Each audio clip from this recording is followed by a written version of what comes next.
नाज़रीन इकराम, अस्सलाम वालेकुम। मैं हूँ ख्वाजा आसिफ भट्ट, प्रोग्राम इरफान और सियासत के साथ। आपको याद होगा कि चंद रोज़ कबल मैंने आपको इत्तला दी थी कि इमरान खान के साथ जो नारवा सलूक अदालतों के ज़रिए किया जा रहा है दबाव पर, उसके खिलाफ या उस मामले में अदलिया के दरमियान एक वाज़े पोलराइजेशन वजूद पा गई है, अमल में आ गई है। मैं अपने कहे का मुकम्मल तौर पर जिम्मेदार हूं। इस्लामाबाद हाई कोर्ट के जजेस में हाथापाई होते होते रह गई इमरान खान के मामले पर कि जो डिक्टेशंस लेकर गायब और खुफिया कुफ्तों से इमरान खान के साथ किया जा रहा है। एक हमारे दोस्त जज ने कहा, आमर फारूक को मुखातब करके कि क्या आप जानते हैं कि इस वक्त लोग क्या सोच रहे हैं और जो कुछ हम कर रहे हैं रोजमर्रा की बुनियाद पर पीटीआई के खिलाफ और इमरान खान के खिलाफ, उसका रद्द-ए-अमल आपने कभी नोट किया है? तो रद्द-ए-अमल डिस्कस हुआ कि कौम मिलकर अदलिया पे अदमे एतमाद का इजहार कर रही है। गलियों में, कूचों में, बाजारों में, फैक्ट्रियों में, ठेलों में, रेलों में, रिक्शों में, बसों में। तो वो जो आवाज़ खल्क है, आप यकीन जाने कि हाई कोर्ट्स और सुप्रीम कोर्ट की दीवारों को आवाज़ खल्क ने खिलाना शुरू कर दिया है, नक्कार खुदा बनकर। मुसद्दका, मुसलमा, खबर और मुकम्मल जिम्मेदारी के साथ कि इस्लामाबाद हाई कोर्ट के एक जज जो है वो आमर फारूक के खिलाफ उठकर खड़े हो गए, हाथापाई होने को आ गई। और ये सिर्फ इस्लामाबाद हाई कोर्ट में नहीं, सुप्रीम कोर्ट का भी यही आलम है। और आप ये समझ रहे हैं कि आपको अच्छी खबरें आनी शुरू हो गई हैं अदलिया से। याद रखिए कि अदलिया ने कभी भी किसी सियासी मुकदमे का फैसला कानून के मुताबिक और आइन के मुताबिक नहीं किया। हमारा मुतालबा यह है कि आप आइन और कानून की रोशनी में देखें, क्या कोई एफआईआर, क्या कोई मुकदमा इस काबिल है कि उसे मुकदमा करार देकर अपना भी वक्त जाया किया जाए और किसी को घसीटा जाए। साइफर केस जिसमें चेयरमैन पीटीआई की अपील, इंट्रा कोर्ट अपील मंजूर हुई है, और वो सारे का सारा अमल जो पीटीआई और चेयरमैन पीटीआई के खिलाफ जेल की चार दीवारियों के अंदर मुकदमे की सूरत में हुआ, उसे डिवीजन बेंच ने कल अदम करार दे दिया है। अब नए सिरे से होगा मामला।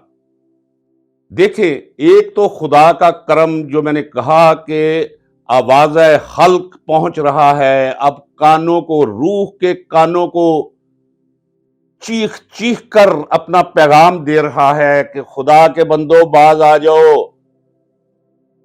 लिहाजा अदालतें सुन रही हैं और अदालतें कानून के मुताबिक ये दो फैसले आए हैं। अभी मैं कतई तौर पे अदलिया पे अपने एतमाद का इजहार नहीं कर रहा हूं। जो कुछ हुआ है उस पे मैं अल्लाह का शुक्र अदा करता हूं, और वो जो जेल में बैठा है, जिसने अल्लाह के साथ लो लगाई हुई है, जो हर वक्त कुरान की तलावत और विरदे खुदाबंदी और दरूद शरीफ में अपने आप को मसरूफ रखता है, उसका भी तो खुदा है। ये जमीनी खुदा कोई हैसियत नहीं रखते उस रब्बे कायनात के सामने। ये अपनी इंसान तरकीबें चलता है, अल्लाह अपनी तरकीब चलता है, और सबसे बेहतर तरकीब चलने वाला है। सुप्रीम कोर्ट की आपको खबर दे दूं कि सुप्रीम कोर्ट के जजेस के अंदर भी इख्तलाफात हैं कि क्या पर्दों के पीछे छुपी रहने वाली कुफ्तों की डिक्टेशन पर जो कुछ वो कह रहे हैं अमल किया जाए। जवाब नहीं में आ गया है।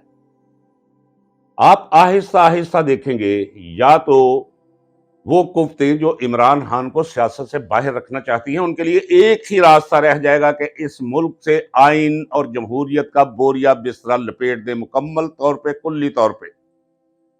اور جس طرح 10 سال کے لیے غیر جمہوری اور غیر سیاسی قوتیں اس ملک پر راج کرتی ہیں، اس طرح طاقت کے زور پہ راج کرتے رہیں۔ جمہوریت اور انتخاب کے ذریعے جنہیں وہ لانا چاہ رہے ہیں، ان کے آنے کا کوئی امکان دکھائی نہیں دیتا، 1% بھی دکھائی نہیں دیتا۔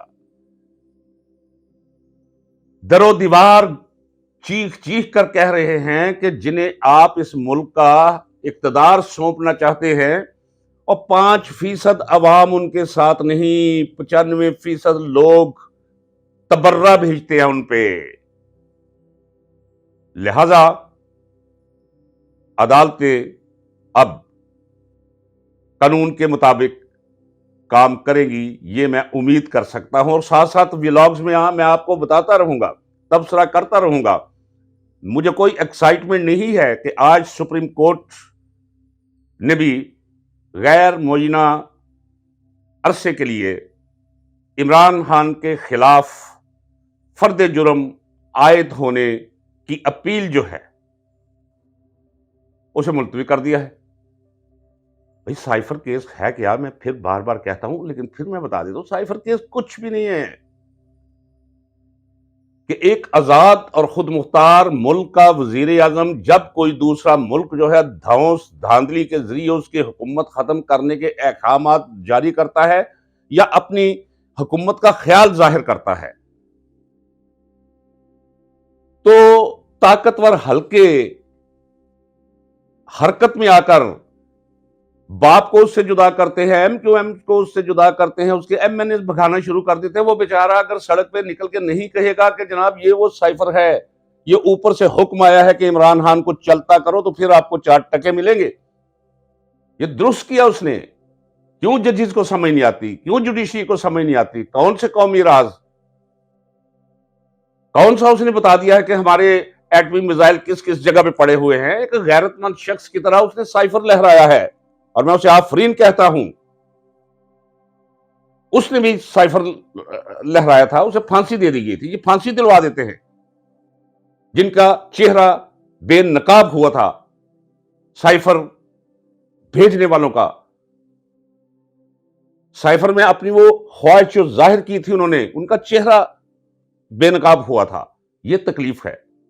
چند دن اور ظلم کی بھٹی میں اور ایندھن ڈالا جائے گا۔ آپ یقین رکھیے اور گواہ رہیے کہ بہت جلد یہ بھٹی بجھنا شروع ہو جائے گی۔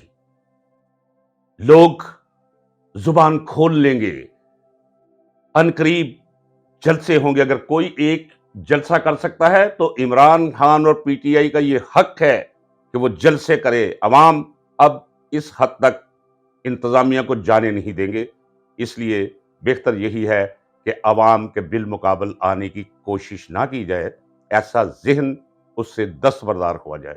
خدا حافظ، ملتے ہیں اگلے ولاگ میں۔